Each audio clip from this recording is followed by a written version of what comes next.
Diamond Harbour থেকে হুগলি নদী পেরিয়ে আমরা পৌঁছলাম পূর্ব মেদিনীপুর জেলার কোকড়াহাটিতে।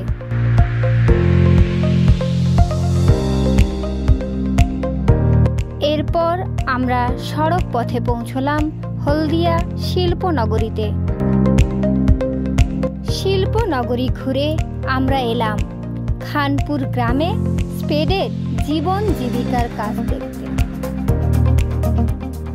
টাটা পাওয়ার হলদিয়া ডিভিশন ও স্পেডের যৌথ উদ্যোগে আমরা হলদিয়া শিল্পাঞ্চলের সুতাহাটা ব্লকের বাসুলিয়া, খানপুর এবং ঊর্ধ্বমল গ্রামে আর্থিক বছর 2021-এ প্রায় 900টা পরিবারকে নিয়ে লাইভলিহুড ডেভেলপমেন্ট এবং এসএইচজি স্ট্রেংথেনিং এর কাজ করছি।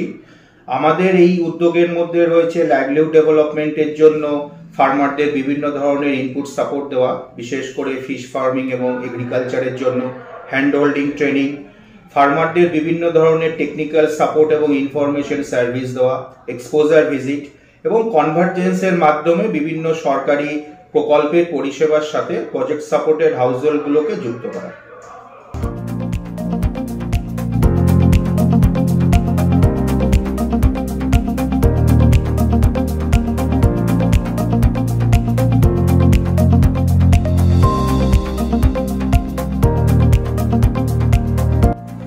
টাকা আপনার কাছে উঠেছে, 5 দিন দেরি করে গেলেন, তাহলে 5 দিনের সুদ কিন্তু ব্যাংক। প্রাকৃতিক দুর্যোগ ঘটতে পারে, কিছুদিন আগে আমফান হয়ে গেল, তাই তো, তার আগে বুলবুল হয়ে গেল, তার ফলে কি হতে পারে, আমার সম্পত্তি নষ্ট হতে পারে, ফসল নষ্ট হতে পারে, দুর্ঘটনা ঘটতে পারে, যে কোনো রাস্তায় চলতে চলতে দুর্ঘটনা ঘটে যেতে পারে। দেখ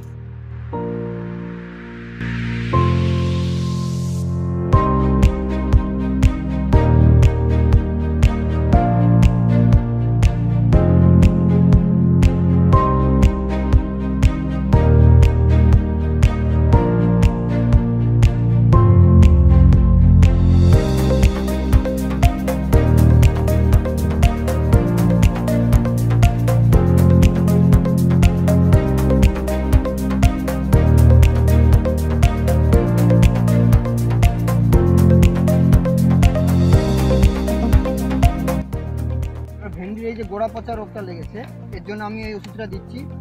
এটা লাগবে আপনার হচ্ছে যে 2 গ্রাম প্রতি লিটার জল। আপনার এখানে লাগবে 4 গ্রাম জল, মানে 40 লিটার জল। আমি দিয়ে যাবো 80 গ্রাম ওষুধ, এটা 40 লিটার জলে দেবেন।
আমি 10 কাঠা পুকুরে মাছ চাষ করি।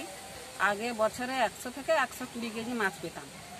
বর্তমানে টাটা পাওয়ার স্পেড এর সহযোগিতায় প্রশিক্ষণ, চারা মাছ, চুন, ঔষধপত্র পেয়েছি। মাছ চাষের কোনো সমস্যা হলে স্পেডের দাদাদেরকে ডাকলে আসেন, ওরা আমাদের হাতে কলমে শিখিয়ে দেন।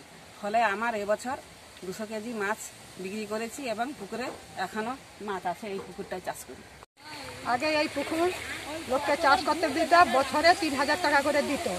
এবার টাটা পাওয়ার স্পেড থেকে এই ব্যবসাটা শিখে বছরে আমি 60-70 হাজার টাকা রোজগার করি।